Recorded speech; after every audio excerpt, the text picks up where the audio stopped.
পটল তো অনেক খেয়েছো, এইভাবে কি কখনো বানিয়ে খেয়েছো? হ্যালো এভরিওয়ান, টিকে লাইফস্টাইলে তোমাদের সকলকে জানাই স্বাগত। তো চলে এসেছি আরেকটা রেসিপি নিয়ে। তোমরা সবাই কেমন আছো? আশা করছি তোমরা সবাই ভালো আছো। আজকে আমি তৈরি করব পুর ভরা পটল ভাজা। তো চলো দেখে নেওয়া যাক আজকের এই রেসিপি। তো আমি 1 বাটি মতো চাল ভিজিয়ে রেখেছিলাম প্রায় 1 থেকে 2 ঘন্টা। তো চালটা খুব ভালো করে ধুয়ে একটা ব্লেন্ডিং জারে নিয়ে নিলাম, ব্লেন্ড করে নেব, একদম স্মুথ একটা পেস্ট করে নেব। তো ব্লেন্ড করা হয়ে গেছে, এবার একটা বাটির মধ্যে নিয়ে নেব।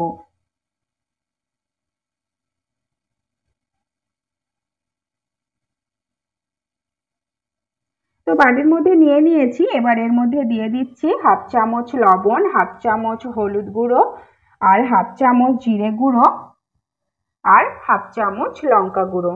সব উপকরণগুলো খুব ভালো করে মিশিয়ে নেব।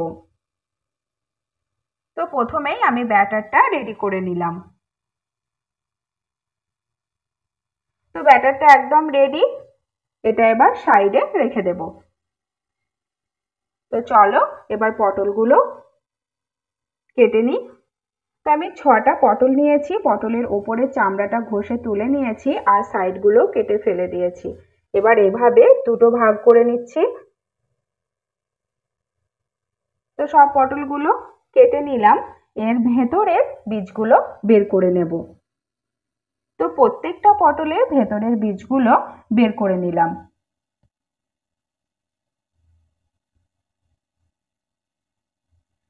পুরের জন্য যে যে উপকরণগুলো লাগবে সেগুলো আমি নিয়ে নিয়েছি। একটা বড় সাইজের পেঁয়াজ কেটে নিয়েছি, আর কারি পাতা 1 চামচ, আদা কুচি 1 চামচ, রসুন কুচি, আর একটা আলু গ্রেট করে নিয়েছি, একটা টমেটো নিয়ে নিয়েছি, আর ওই পটলের ভেতরে যে বীজগুলো থাকে সেগুলো নিয়ে নিয়েছি।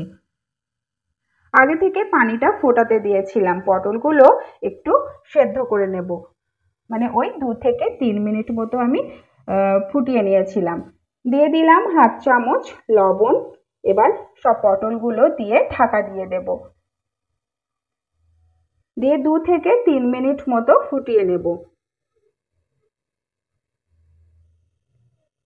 তো 2 থেকে 3 মিনিট পর আবার ঢাকাটা তুলে নেব।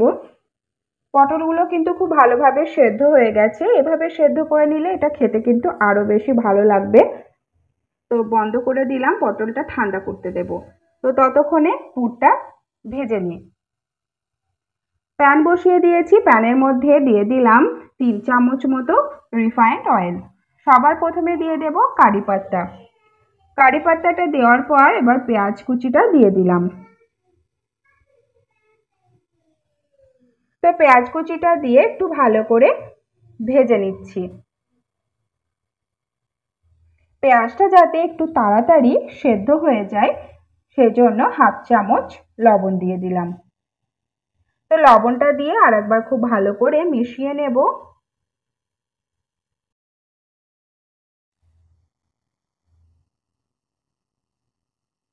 এবার এর মধ্যে দিয়ে দেব আলু। একটা আলু যে গ্রেট করে রেখেছিলাম সে আলুটা দিয়ে খুব ভালো করে ভেজে নেব।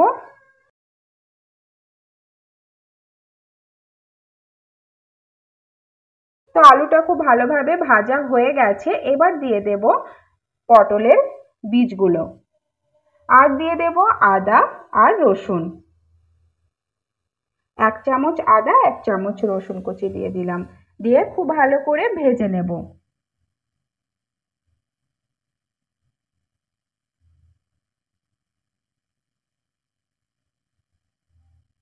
তো সবার শেষে দিয়ে দেব টমেটো কুচি।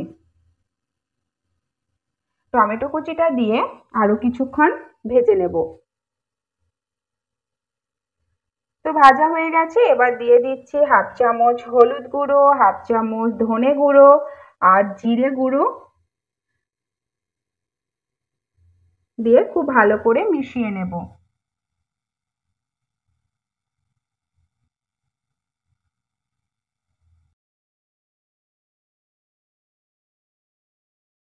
তো পুরটা একদম রেডি, তৈরি হয়ে গেছে। এবার ঠান্ডা করতে দেব। তো একটা প্লেটের মধ্যে সব পুরগুলো নিয়ে নেব।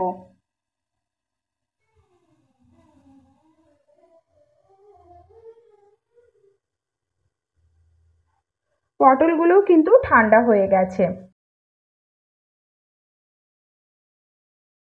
এবার এই পুরগুলো এই পটলের মধ্যে এভাবে লাগিয়ে নেব।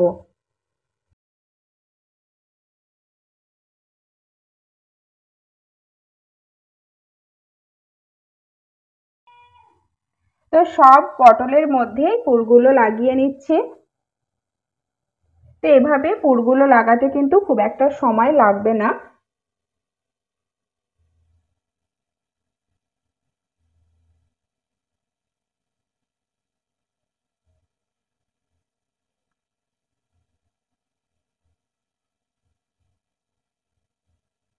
তো সব পুরগুলো লাগানো হয়ে গেছে, এবার ফ্রাই করে নেব।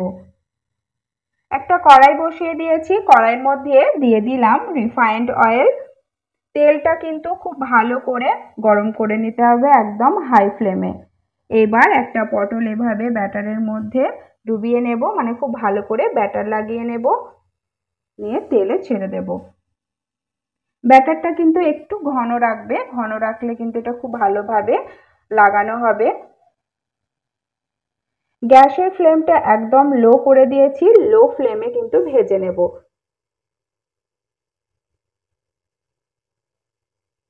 তো এই প্রথম দুটো একটু আগেই হয়ে গেছে, মানে ফার্স্টে ওটা দিয়েছিলাম, তো উল্টে দিচ্ছি।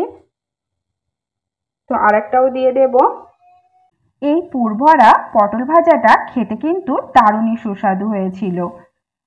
তো সন্ধ্যের সময় চায়ের সঙ্গে এটা তোমরা স্ন্যাক্স হিসাবেও সার্ভ করতে পারো। বাড়ির ছোট বড় সকলে কিন্তু ভীষণই পছন্দ করবে। আর এটা ভাতের সঙ্গেও খেতে কিন্তু খুবই ভালো লাগে। আর হ্যাঁ, আমি এখানে কাঁচা লঙ্কাটা কিন্তু ব্যবহার করিনি, তোমরা চাইলে কাঁচা লঙ্কাটাও দিতে পারো। আমার রেসিপি তোমাদের কেমন লাগে? যদি ভালো লেগে থাকে তো প্লিজ চ্যানেলটিকে সাবস্ক্রাইব করে পাশে থাকবে। তো দেখো ভাজা হয়ে গেছে, তুলে নিলাম। তো সবগুলোই কিন্তু ভাজা হয়ে গেছে। তো ব্যাস তৈরি হয়ে গেল আজকের এই রেসিপি, পুর ভরা পটল ভাজা। তো তোমাদের কেমন লাগলো তোমরা অবশ্যই কমেন্ট করে জানাবে। যদি ভালো লেগে থাকে তাহলে একটা লাইক করে দেবে, আর রেসিপিটা একটু শেয়ার করে দেবে। তো চলো, টাটা, দেখা হচ্ছে আরেকটা রেসিপি নিয়ে। তোমরা সবাই ভালো থাকবে, আর হ্যাঁ, এই রেসিপিটা একবার হলেও বাড়িতে ট্রাই করে সকলকে সার্ভ করবে, দেখবে বাড়ির সকলে ভীষণ খুশি হয়ে যাবে।